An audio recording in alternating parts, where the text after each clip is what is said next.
Magandang gabi, Bulacan! Yes! Kanina, nagsalita na ako rito. Ang sabi ko, magandang hapon, Bulacan. Alas 3 ng hapon. Alam mo po, 4 na oras na kayo na dito. Maraming salamat, Bulacan! Yes! At alam ko, kaya kayo nagpunta rito para tangkiligin, makinig at suportahan ang alyansa. Governor, maraming salamat. Of course, kay Vice Governor, sa lahat po ng mga congressman, ng mga mayors, ng mga opisyal ng Bulacan. Andito po kami. 5 araw na lang, 5 araw sa 12 at 7 po ngayon. Pupunta na tayo sa putuhan at mamimili. Kilatisin nating maigi. Nakita niyo naman ang grupo namin kung paano kami magdalahan. Narinig niyo si Senator Ping Lacson, palakpakan natin.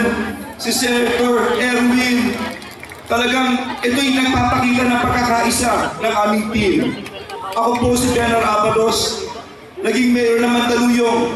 Noong ako yung mayor, number 1 sa amin ang pabahay. Bakit number 1? Yung instant rent, 2,000 nakatira. Hinati namin ang hulog, 100 pesos lang. Ngayon ang mga tao roon, may kanya-kanyang titulo na.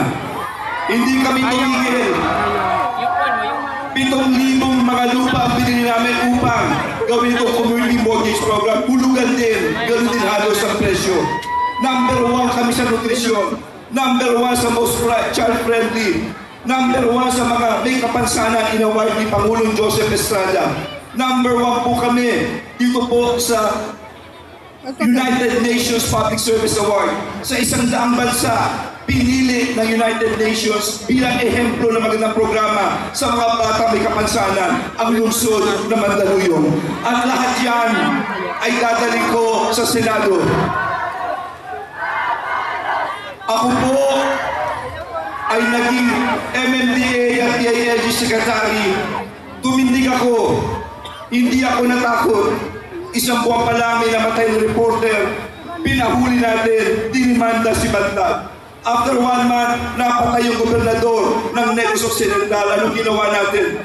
Dinimanda at pinapahanap si Congressman Arnie Teves. Pagkaraan na 1 buwan, nakita ang kulang-kulang 1 tonelada, 990 kilos ng shabu sa tondo. Ang may hawak 1 pulis, Sergeant Mayo. Nag-usap kami ng Chief of Police na ating Pangulo. 2 years ago, narinig niyo ko sa television. Pinag-resign ko lahat ng general at lahat ng koronel ng PNP upang linisin ang Philippine National Police. Mga kasama, 18 ang pinag-resignation, 54 ang dinimanda at 4 tinagal kaagad. Bakit natin ginagawa ito? Sapagkat 99.9 ang pulis ay mga bayani. Iilan itong sunisira sa kanyang pangalan. And on record, during my time, 33.8 billion na droga ang nakuha ng PNP under the DILG, the biggest in the history of the Philippines. Pagkatapos nun, si Alice Go, nagpunta tayo ng Indonesia. Kinuha natin si Alice Go at dinala sa Pilipinas. Nakakulong siya ngayon. At pinakahuli, si Pastor Apollo Kibuloy. Kinuha natin ito sa Davao, 2,000 ang natin. Tandaan nito, para isang magaling ka leader, dapat may kumpiyansa ka maski mag-isa ka, tumayo ka. Dapat may tapak ang gawa ng desisyon mo. At higit sa lahat, dapat may puso kang makinig at mahalin ang iyong kapwa. Yes! Ang lola po ay isang katulong. Ang aking lolo ay isang hardinero. Ang aking ama ay isang janitor at kadi. Ako mismo ay graduate ng Barangay Daycare Center. Alam ko po ang dapat gawin. At ano yung offer ko? Alam kong mahal ang kuryente. Tandaan niyo ito, pag-upo ko. Ito yung 20 years ago no congressman ko, nilabanan ko ang buwis sa kuryente. Dahil nagmamahal tayo, pangalawa tayo sa pinakamahal sa buong ASEAN. At yun ang una kong pa-5. Papababain natin ang presyo ng kuryente sa buong Pilipinas. Malolos Bulacan sa inyo lahat. Maraming salamat. Mahal na mahal namin kayo. Malakas kami yung muli para kay Attorney Ben Juan Abalos!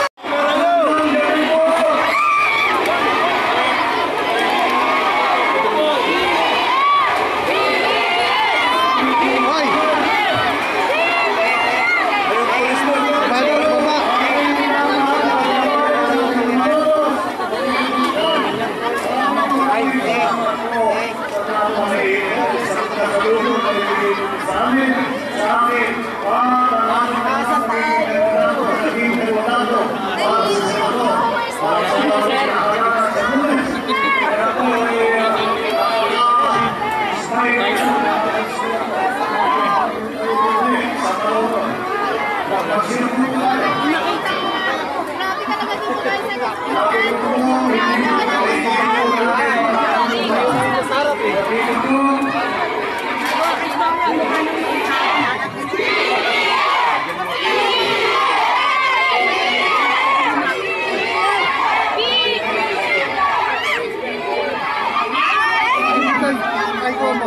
Tama ang ganito.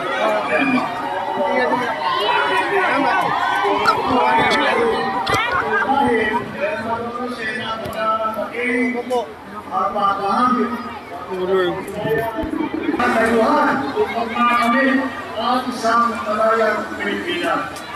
Para po, nagkikipot-ipot po tayo upang isabuhay ang mga aral na nakaraan sa pagtatag at mas progresibo at mas mapayapa na bagong Pilipinas. Kaya naman, ginagawa po natin ng ating administrasyon ang lahat na kaya po natin magawa upang masuklian ang inyong pagsabang Pilipinas upang makapagbigay ng mga pagkakataon sa ating mga bayan. Unti-unti po nagkukulang ang ating pagsisiga. Sa buong taon ng 2024, bumaba po ang naginatawag namin pagkakataon. Ibig sabihin, yung pong mga manggagawa na hindi makaharap. I'm crossing the line again, falling on my knees. No stranger to